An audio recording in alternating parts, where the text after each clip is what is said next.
Britain is standing on the edge of a cliff, and Douglas Murray has just sounded the alarm. In a devastating takedown that's spreading like wildfire, Murray exposes Keir Starmer not just as a weak leader, but as Britain's most dangerous Prime Minister. This isn't political theatre. This is a chilling assessment of a country in crisis. What Murray reveals will shake you. The institutions are crumbling, the streets are tense, and the government is sleepwalking through disaster. Starmer promised stability, but he's delivering chaos. This is the reckoning no one in power wants to face. Douglas Murray has never been one to pull punches, but this time he didn't just criticise Starmer, he demolished him. In his latest appearance, Murray laid bare the full scale of Britain's decline under Keir Starmer's leadership. The facts are brutal. Under Starmer, Murray argues, the nation has surrendered its borders, watered down its identity, and turned its back on the very people it was meant to protect. This isn't just about left or right, it's about survival. And as Murray sees it, Starmer isn't guiding the country away from danger, he's marching it straight into the fire. According to Murray, one of the most unforgivable failures of Starmer's government is its handling of immigration. The numbers speak for themselves. Illegal crossings have exploded, deportations have collapsed, and yet the government acts as if nothing is wrong. Murray points to the glaring disconnect between what ordinary British people see and what the way political elite pretend not to notice. Neighbourhoods are changing at a pace no one voted for. Pressure on public services is at breaking point. And yet, any voice of concern is met with the same tired smear. Far right. Murray asks, when did it become extremist to want order, stability, and security? The outrage grows deeper when Murray talks about the people allowed to live freely in the UK. Former terrorists, radical ideologues, individuals who, by their own admission, despise the values this country stands for. Yet under Starmer's Labour, they aren't just tolerated, they're protected. It's insanity, Murray says, for Britain to be the sanctuary of those who openly dream of its destruction. And what does the average citizen get in return? Rising crime, religious tensions, streets filled with protests that bear slogans unthinkable just a decade ago. The silence from Starmer is deafening. The Prime Minister who claims to stand for unity is nowhere to be found when unity is needed most. Then, there's the erosion of trust. Murray paints a bleak but accurate picture of a society becoming unrecognisable. He recalls how, in the 1990s, migration was controlled and the public felt heard. Today, trust in government has collapsed. Promises to take back control have turned into quiet surrender. Murray says it plainly. Starmer is not reversing the damage, he's accelerating it. And what's worse, he's doing it while claiming moral superiority. Britain is not just being mismanaged, it's being betrayed. From within, Murray doesn't stop there. He draws attention to the censorship creeping into public discourse. The very people raising concerns are branded as dangerous, their voices pushed to the margins. Starmer's government, Murray says, doesn't want dialogue, it wants obedience. If you question mass migration, you're a bigot. If you defend national monuments, you're a threat. This twisted narrative is now the foundation of modern British politics, and the consequences: deepening division, rising anger, and a population that no longer believes its leaders are on their side. In Murray's view, Keir Starmer is not merely ineffective, he is reckless, dangerous, a man who has allowed ideology to triumph over reality. And now, the nation is paying the price. Streets that once felt safe are turning volatile. Institutions that once commanded respect now breed distrust. The flags, the monuments, the traditions, everything that once united the people is under constant attack. And what is Starmer doing? Looking the other way, or worse, blaming the very people trying to defend what remains. And so, Douglas Murray's warning rings louder than ever. Britain is in peril. No, not from foreign invaders or external threats, but from internal rot, misgovernance and cowardice at the highest level. Starmer, he says, is leading the country toward a collapse it may not recover from. Unless something changes, and fast, the chaos we see today could become permanent. This isn't alarmism, This is reality. And Murray is simply the one brave enough to say it out loud. The crisis under Keir Starmer's leadership runs far deeper than surface-level failures. It is systemic, corrosive, and rapidly reaching a breaking point. Douglas Murray, in his scathing remarks, did not simply attack policies. He exposed a Prime Minister who, in his view, has abandoned the core responsibilities of leadership, defending national interests, securing the nation's future, and maintaining social cohesion. Instead, Starmer has embraced a culture of appeasement, ideological conformity, and calculated silence. Nowhere is this more evident than in the way his government handles domestic unrest, rising cultural division, and the weaponisation of political language. Murray highlights the growing culture of fear in Britain, fear not of external threats, but of speaking the truth. Citizens now tread carefully in conversations, worried that a simple observation could lead to job loss, public shaming, or even police attention. It is an Orwellian nightmare where common sense is censored and inconvenient. Facts are labelled hate speech. Under Starmer's leadership, Murray warns, Britain is slipping into a state of managed decline, where elites are protected by power and the public is pacified by propaganda. While government institutions busy themselves with diversity quotas and pronoun policies, critical infrastructure falters, crime soars, and basic services fall apart.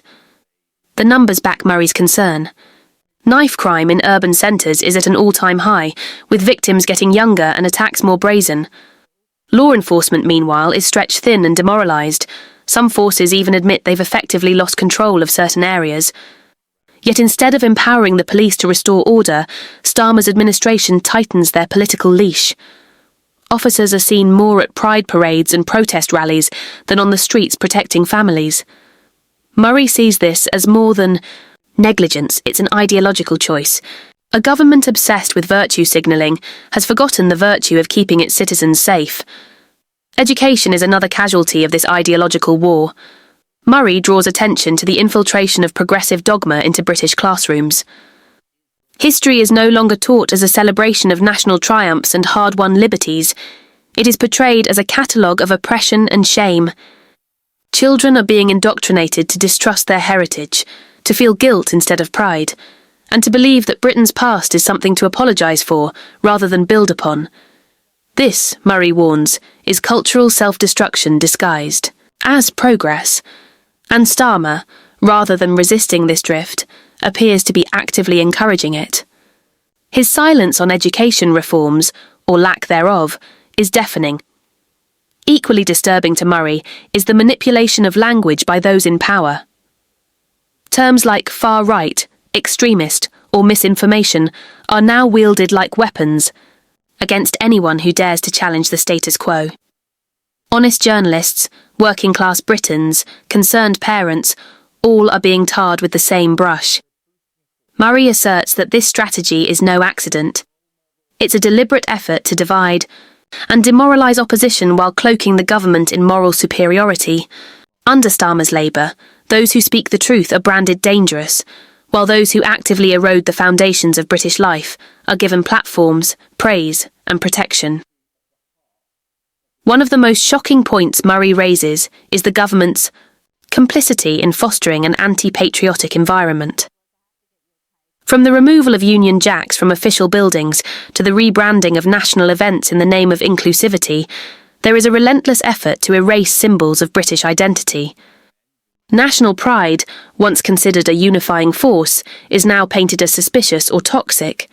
In Murray's words, this is not merely cultural drift, it is cultural sabotage. And with Starmer at the helm, the sabotage is accelerating. The result is a society that no longer knows what it stands for, and worse, no longer believes it deserves to stand at all. Even Britain's military, the institution once regarded as the pride of the nation, is not immune to Starmer's transformative agenda. Recruitment is down, morale is fragile, and defence priorities have shifted towards social engineering rather than strategic readiness. Murray laments the loss of seriousness, the dilution of discipline, and the politicisation of the armed forces. He warns that when a nation starts treating its defenders as political experiments rather than guardians of sovereignty, it invites disaster. In times of geopolitical instability, Britain cannot afford a weakened military, but that is precisely what Starmer seems willing to risk in order to satisfy ideological demands. Meanwhile, the economy tells a tale of deepening inequality masked by empty promises. While Starmer boasts about recovery and green growth, ordinary Britons feel none of it. Inflation continues to hammer household budgets. Taxes rise while services decline. Energy bills are sky high, and small businesses are drowning in bureaucracy. Murray argues that Starmer's economic vision is rooted in fantasy, prioritising globalist green targets over real-world relief. The elites get subsidies and speaking slots at climate summits, while working families get cold homes and shrinking paychecks. It is a betrayal dressed as progress, and it is breaking the social contract that once held this country together. Perhaps the most dangerous element of all, in Murray's view, is the erosion of democratic accountability. Starmer's regime, propped up by media allies and activist networks, operates with impunity. Questions are dodged, debates are staged, and dissent is painted as disinformation. Public consultations are ignored or manipulated, and the will of the people is treated as a nuisance rather than a mandate. Murray warns that this is not how a healthy democracy functions. This is how it dies. When leadership no longer listens, when the people no longer feel heard, and when power becomes untouchable, the seeds of unrest are planted. And once they take root, the consequences are uncontrollable. In closing his powerful critique, Murray sends a final, sobering message. Britain is not suffering from random misfortune. It is suffering from leadership that refuses to lead. Keir Starmer, he says, is not just a poor Prime Minister, he is a dangerous one. Dangerous because he cloaks inaction with moral posturing. Dangerous because he suppresses truth to preserve his image. Dangerous because he is more concerned with appeasing international elites than serving the people who elected him. Unless the nation wakes up, and unless its people demand better, the damage may become irreversible. And that, Douglas Murray concludes, is the real emergency Britain faces today. The consequences of the government's failures under Keir Starmer extend beyond political squabbles and enter the very fabric of British society, threatening its cohesion and stability. Douglas Murray's analysis makes clear that this is not simply a case of poor governance, but a systemic unravelling of national identity, security, and shared values. The fault lines that have opened over immigration, cultural disputes, and social trust are widening, creating a volatile environment ripe for conflict. Murray warns that unless decisive action is taken, Britain risks descending into chaos and division more severe than any seen in recent decades. One of the most pressing issues is the ongoing immigration crisis, which Murray highlights as a root cause of many societal problems. The government's inability or unwillingness to control the borders has allowed unchecked numbers of illegal immigrants to enter and settle in the country. This uncontrolled influx places enormous strain on public services such as healthcare, education, and housing, creating competition for scarce resources and breeding resentment among native citizens. Moreover, the lack of effective deportation policy sends a message of impunity, further encouraging illegal crossings. The resulting demographic changes are often exploited by political factions to stir fear and division, turning communities against one another. This immigration issue is closely linked to concerns about public safety and law enforcement. Britain has seen rising crime rates, including violent incidents in urban areas that have left communities traumatized and fearful.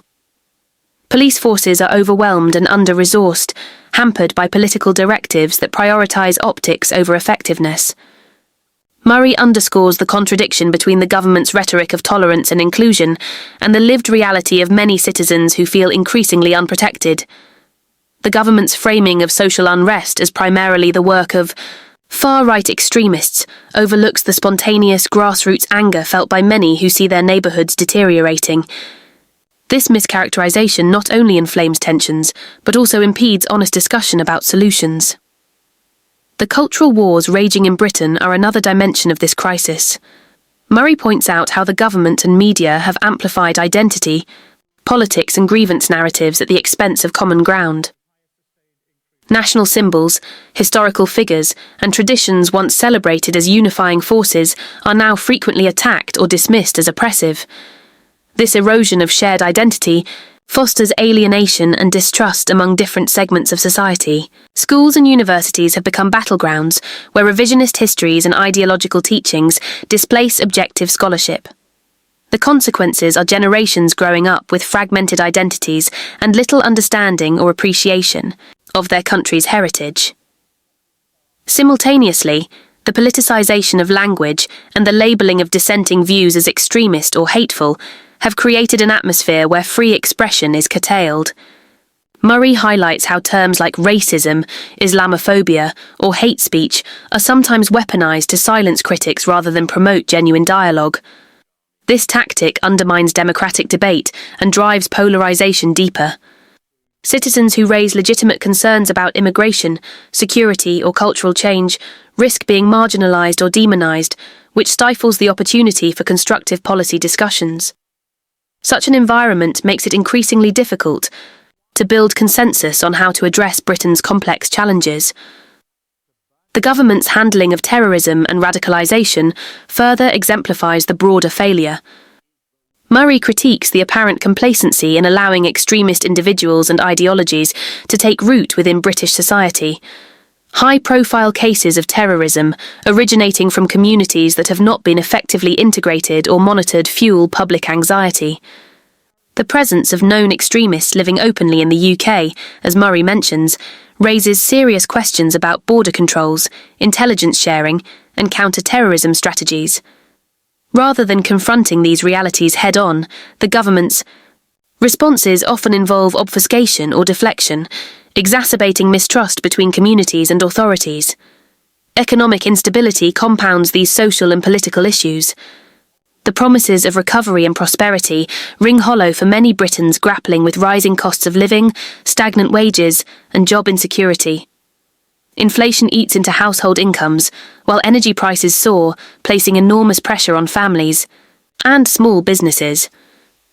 Murray describes the economic approach under Starmer as detached from the lived experience of ordinary people, focusing instead on abstract goals such as climate targets and international commitments. This disconnect fuels frustration and disillusionment with political leadership, driving voters toward populist alternatives that promise to address their immediate needs. At the same time, the erosion of democratic norms under Starmer's government deepens the crisis of confidence in institutions. Murray notes that mechanisms for accountability are weakened by media bias, limited parliamentary scrutiny, and activist networks aligned with government agendas. Public consultations are often token gestures, designed more to legitimize decisions than to genuinely incorporate citizen input. The sense that political elites are out of touch and unresponsive creates fertile ground for political instability and unrest. Murray warns that when a democracy fails to deliver on its fundamental promise of representation and justice, it risks losing legitimacy altogether. Social trust, the glue that holds societies together, is in steep decline. The divisions fueled by immigration, economic disparity, cultural conflicts, and political polarization have eroded the sense of community and common purpose. Murray argues that Britain is at a crossroads, where without urgent reforms and honest leadership, the country could fracture along lines of ethnicity, class, and ideology. The polarization is not merely ideological, but increasingly territorial, with neighbourhoods and towns divided by suspicion and fear. This growing fragmentation threatens to ignite civil disturbances that could overwhelm the state's capacity to respond. Finally, Murray's warning is stark. The future of Britain hinges on its ability to reclaim control of its borders, its institutions, its cultural narrative, and its democratic processes. Starmer's government, in his assessment, has abdicated this responsibility, instead nurturing division and chaos under the guise of progressive values. The alternative is clear: either a return to policies that prioritise national cohesion, security and shared identity, or a continued slide into disorder and decline. For Murray and many others, the time to act is now, before the consequences become irreversible, and the British public pays the ultimate price. The future of Britain hangs in the balance. It's time to open your eyes to the truth that the media won't tell you. Demand accountability from those in power. Insist on stronger border controls, honest immigration policies, and leaders who put the interests of the British people first. Share this message, spread awareness, and stand firm in defence of your nation's heritage and security. The choices made today will shape the Britain of tomorrow. Don't let chaos and division define our future. Act now before it's too late.